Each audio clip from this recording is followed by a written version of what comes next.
ISKCON वाले को हमेशा देखा गया है कि वो हमेशा हर जगह श्री कृष्ण की जो किताब है उसको लोगों तक पहुंचाते हैं। तो क्या लोगों में धर्म और आस्था जगाने के लिए ये चीज़ें होती हैं? तो आप अक्सर देखते होंगे इस्कॉन के जो डिवोटीज़ हैं वो सड़कों पे, ऑफिसेज में, हॉस्पिटल्स में, अलग अलग स्थान, रेलवे स्टेशन पे हम जाके श्रीमद् भगवद गीता का वितरण करते हैं। उसका एक ही उद्देश्य होता है, जैसे भगवान भगवद गीता में बोलते हैं क्या कि मेरे को सबसे प्रिय वो व्यक्ति है जो मेरे इस ज्ञान को, इस ग्रंथ को दूसरों तक पहुंचाता है।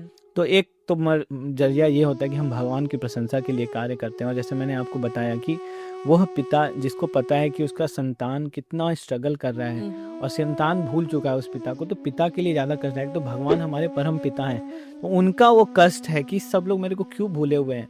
भगवान ने हमको जब भेजा इस संसार में तो उन्होंने बहुत सुंदर मैनुअल भेजा, उस मैनुअल को हमने खोला ही नहीं। तो नेचुरली क्या हुआ कि मेरे पास एक आईफोन तो था, बट मैं बस उसको क्या स्केल की तरह यूज़ करता रहा, कभी उसको रियली यूज़ ही नहीं किया, मैंने उसको कभी चार्ज ही नहीं किया।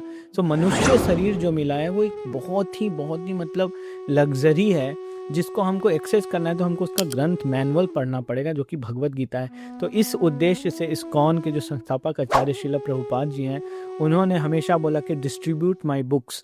तो उसी को प्रसन्न करने के लिए, उस उद्देश्य को पूर्ण करने के लिए इस्कॉन के जो श्रद्धालु भक्त हैं वो जाते हैं और ग्रंथों का वितरण करते हैं। अभी तक हम लोगों ने 56 करोड़ से ज़्यादा भगवद गीता का वितरण इस संसार भर में कर दिया है। 56 करोड़ से ज़्यादा। और ऐसे लैंग्वेजेस में हैं जो संसार में बहुत कम भी बोला जाता है, उसमें भी इन ग्रंथों को हमने अनुवाद कर दिया है।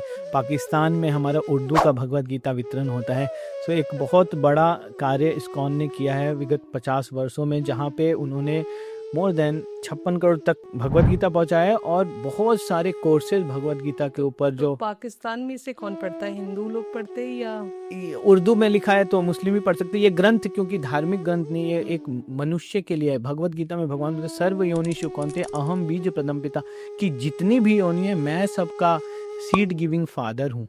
तो भगवान ये नहीं बोलते कि मैं हिंदुओं का फादर हूँ, मुस्लिम का फादर हूँ। भगवान is supreme father of all living entity. इसलिए हम भगवान के एक रूप को जानते हैं जिनको हम बोलते हैं Lord of the universe Jagannath. तो जगन्नाथ पुरी में है कि वो जग के नाथ हैं, वो उनके नाथ हैं जिनका कोई नहीं है। भगवान अनाथ के भी नाथ हैं, इसलिए भगवान को जगन्नाथ बोलते हैं। तो भगवान धर्म और इन सब से बहुत ऊपर हैं। भगवान इसलिए बोलते हैं सनातन। सनातन मीन्स इटर्नल, जिसको आप ट्रेस नहीं कर सकते कि कब आया, कहाँ से आया, कैसे आया। सो दिस इज कॉल्ड सनातन धर्म। भगवान बोलते सर्व योनिषु कौन्ते अहम बीज प्रदम पिता, कि मैं ही सबका बीज देने वाला पिता हूँ। लेकिन सनातन धर्म की बात करें तो ये तो सिर्फ हिंदुओं के लिए यूज होता है, हिंदू ही सनातनी होते हैं। सो यही एक मिथ है लोगों का। एक्चुअली लोग मिथ है, हाँ, कि सनातन धर्म वो धर्म है जो शुरू से था। और आप देखेंगे तो जैसे आप बुद्धिस्ट धर्म को देखेंगे तो आप ट्रेस कर सकते हैं, आप क्रिश्चियनिटी को देखेंगे तो आप ट्रेस कर सकते हैं कि 2500 वर्षों में पनपा। इस्लाम को ट्रेस करेंगे तो आप ट्रेस कर सकते हैं, but there is no trace of कब सनातन धर्म आया एग्जिस्टेंस में। और हमारा जो ग्रंथ है, स्टोरीज जो हम श्रीमद् भगवद गीता, भागवतम, महाभारत, रामायण में पढ़ते हैं, और अब साइंटिस्ट भी इसको देखते हैं।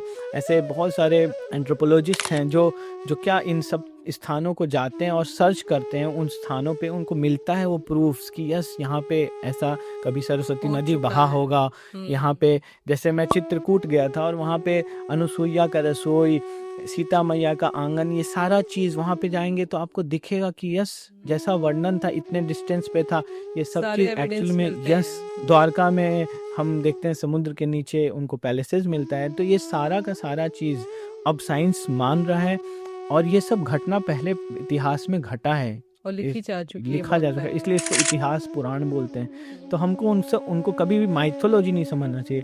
तो सनातन धर्म उस काल से आ रहा है। तो नेचुरली जब धर्म नया नया आया तो अलग अलग क्लासेस के लिए आया। भविष्य पुराण में अलग अलग धर्म के विषय में बताया गया है। फॉर एग्जाम्पल श्रीमद् भागवतम में बुद्धा के बारे में बताया गया है। लॉर्ड भविष्य पुराण क्या है? भविष्य पुराण भी एक पुराण है। जैसे हमारे अनेक प्रकार के पुराण है, 18 पुराण बोलते हैं, उसमें से एक पुराण भविष्य पुराण जिसमें बताया गया कि भविष्य में क्या क्या होगा।